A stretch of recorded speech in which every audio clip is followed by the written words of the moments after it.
Hey everyone, I'm working to hit 1,000 subscribers and I need your help to get there. If you enjoy this content, please hit that subscribe button right now. Okay, so I need to talk about this because nobody, and I mean nobody, is covering this right now. The Blue Jays just made another signing, and we are weeks away from opening day. This one is flying completely under the radar, and it involves a hitter who has been absolutely mashing the ball. We're going to break down exactly who they signed, what it means going forward, and then I've got some more updates on the rotation, Max Scherzer, and a story involving Trey Savage that honestly got me fired up about baseball coming back. So stay with me to the end, because this is one of those videos where the quiet moves end up being the ones worth paying attention to. I've been covering this channel long enough to know that people sleep on these under-the-radar signings. And look, some of these guys make the roster, some don't, some you forget about, and then 2 years later you're watching them hit a walk-off in the playoffs wondering where they came from. That's why I cover them. That's why it matters. So let's get into it. Hours before the start of the World Baseball Classic, a player from a tournament roster had already locked in a deal. That player is Giacomo Lassarina. I'm going to commit to that pronunciation and move on. A catcher and designated hitter who is suiting up for Team Italy in the Classic. He is officially signed with the Toronto Blue Jays. And the more I dug into this, the more interesting it got. At the 2025 Senior Elite European Baseball Championship, this dude was not just good. He led the entire tournament in total bases with 32, was second in RBIs, and won the Euro Home Run Hitter Award. 22 years old. And if you go back through his last 4 seasons across various leagues in Italy and elsewhere, he's been posting over 1,000 ops. Now, yes, I know, it's not the MLB. It's not even affiliated ball. And I get that these numbers need serious context because there's no baseball savant page for the Italian league. But 1,000 ops is 1,000 ops. You don't just stumble into that.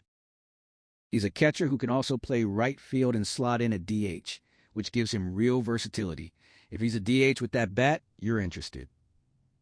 If he can actually stick behind the plate, that's even better. The Jays are going to get a look at him right now in the World Baseball Classic, which is the perfect audition. This is the kind of depth move that looks small in March and shows up meaningful in September. They also added Will Simonette on a minor league deal. He spent last season in the Atlantic League with the York Revolution, hit .286, 17 home runs, 61 RBIs, and won a Gold Glove. Another quiet add, another piece of organizational depth that the Jays continue to stack. They're not done building. They're putting chips on the table everywhere, and some of them are going to hit. Now, here's the part of this video that genuinely excited me today. There's a story out about Max Scherzer and Trey Savage that I think tells you everything about why signing Scherzer was a brilliant decision beyond just innings. The article talks about how Scherzer got into Savage's head, in a good way, specifically around whether Savage should start throwing a curveball again. And Scherzer launched into this detailed breakdown of exactly how a pitcher with Savage's over-the-top delivery should grip the ball, the specific index finger placement, the mechanics behind it. Then the writer asked how many of Savage's other teammates had ever talked to him about that specific detail. The answer was 0. Just Scherzer. That's not a coincidence. That's a guy who has been studying this game for 2 decades at the highest level and is now pouring that into the next generation of pitchers on this roster. The Jays didn't just sign Max Scherzer to eat innings. They signed him to be a walking pitching lab, and Trey Savage is going to benefit enormously from that. 5 Jays are in ESPN's top 100 players heading into this season. Vladdy, Kirk, Cavan, Springer, and Gaussman.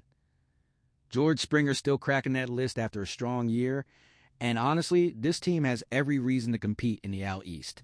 Okamoto steps in where Bichette left off. The rotation has real depth, and the bullpen, well, maybe we'll see a move there before opening day too. I wouldn't rule it out. I'm going to have a full opening day lineup and standings prediction coming very soon. But right now, with baseball just around the corner, these are the moves I want you to know about. Let me know in the comments. Does Lassarina excite you? Does the Scherzer Savage connection get you pumped? Drop it below. I read everything.